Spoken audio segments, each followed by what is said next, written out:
All right, hey, welcome to the Crypto Cowboy Show. Today, we're going to talk about what is crypto? What is Bitcoin? Why was it created? What is it meant to do? And what has it evolved in today? So today, we're actually going to go to the whiteboard and we're going to look at what does a typical transaction look like? All right, so let's start up here. All right, the first thing we're going to start with is first of all, I'm going to divide this into two. Over here, we're going to have traditional, we'll call that TradFi, and we'll call this crypto. Okay, so we're going to look at what a transaction looks like. All right, so Bitcoin was created to be a better money. So it was created to be able to have peer-to-peer transactions that would cut out all the middlemen. So we're going to do an example. We're going to have Sam over here. Hello, Sam, and we're gonna have Amy over here. Amy. All right, so let's have Sam send $5 to Amy. Okay, now this is the TradFi system, remember? All right, so Sam is going to send $5, let's just say using Venmo. All right, so we're going to say $5 and we're going to call this Venmo. All right, so Sally over here, oh, I forgot to give Sally, she's happy. All right, so Sally's going to get this $5 in her Venmo account. So on their phones, they're going to look at their phones. Okay, so, but here's what really happens in the background. Let's switch markers here. All right, so what happens is that we have Sam's bank. And Sam's bank is connected to Venmo, V for Venmo. All right, so when he sends this $5 over, now Amy got that money within 5 minutes probably on her phone, maybe less. And she thought, oh, that's instant. Okay, cool, but it's not. Here's what really happens. Venmo actually talks to Venmo down here that's connected to his bank. And it basically says, okay, I want you to subtract $5 from Sam's bank, put it in this Venmo, and then I want you to send it over to Amy's Venmo, which is connected to Amy's bank over here. And it says, okay, go ahead and plus $5 over here in her bank. So look at all this middleman that actually takes place, that has to go through this, and this can take 3 days for that money to actually clear and get from Sam's bank over to Amy's bank.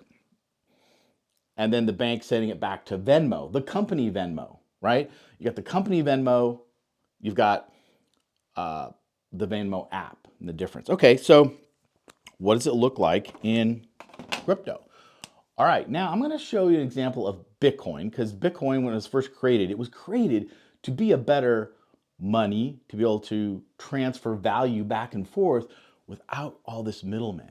All right, so we've still got Sam and we've got Sarah. All right, so now Sam here has a crypto wallet. So we'll just say that's his phone. And Sally over here, Amy, she's got her phone over here too. And so we're going to say, we're going to send $5 of Bitcoin from Sam's wallet over to Amy's wallet. And that transaction happens. Basically goes from that wallet to that wallet.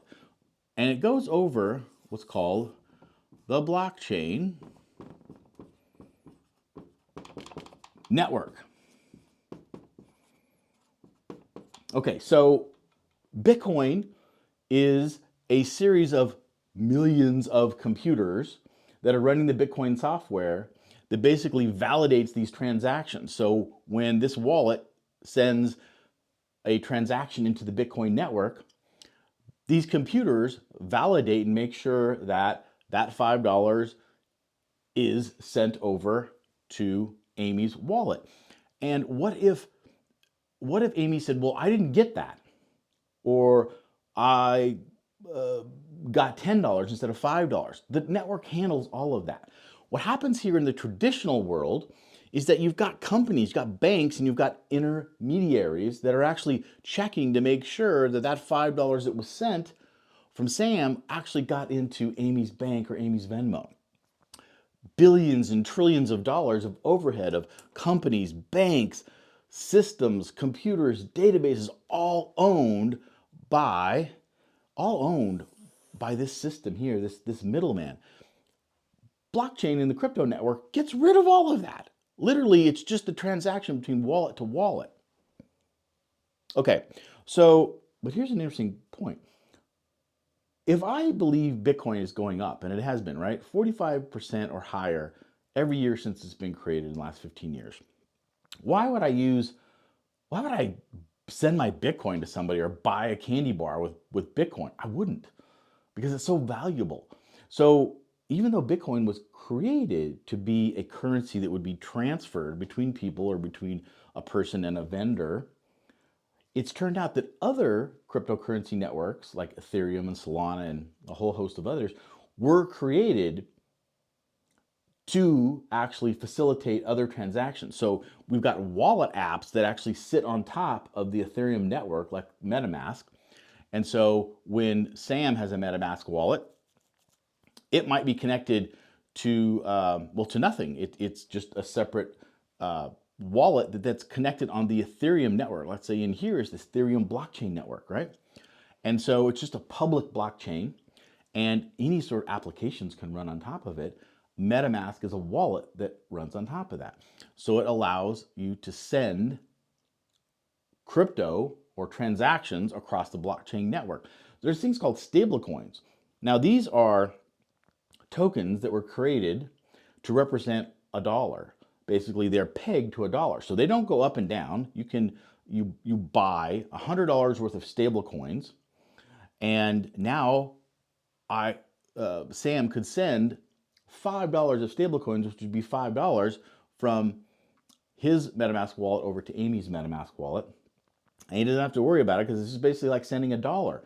So do you see how amazing this new network is? It's more efficient, it's faster, happens in milliseconds, it cuts out all the trillions of dollars.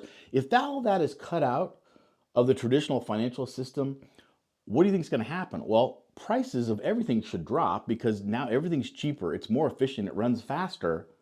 And this is what is behind blockchain. It's why Bitcoin was created and why other blockchains were created. And stablecoins, which are now regulated in the US, which means that more people are going to be able to use them, and they're going to cut out the scams and the people, if you've heard about people using stablecoins or any kind of cryptocurrencies for scams, it's now regulated. It's going to hit the mainstream. Pretty soon, banks and all networks are going to be using stablecoins, and you'll be able to buy goods and services with your MetaMask wallet. Just walk in with your phone, and now you can use the advantage of the blockchain network. If you're a vendor, you're not going to have to pay the 4% in a credit card fee because it's so much cheaper and so much more efficient. So this is what Bitcoin, which was the first blockchain network, the first cryptocurrency, was created. And now Bitcoin is a store of value like gold. So we buy it because we believe it's going to go up in value. We don't want to spend it. But stable coins and other cryptocurrency coins are used to transfer value back and forth. And it's going to absorb all of this traditional finance. And so guess what? Wall Street, Visa, MasterCard, all these companies who 5 years ago really didn't want you to use the blockchain networks are now jumping on board because they see this is the future. So they're all actually jumping on board now. They're going to have their own stable coins. They're going to create their own blockchain networks or use public blockchains like Ethereum or Solana. And we're going to see us move in to this whole new blockchain-based financial system. And prices are going to go down. It's going to be much more efficient. And this is the future of finance. It's the future of money. So hopefully that helped you understand what we're talking about when we're talking about why is Bitcoin valuable? Why is cryptocurrency valuable? What does it even do? That's its main goal. There's lots more reasons in there. We'll talk about more later. We'll see you next time.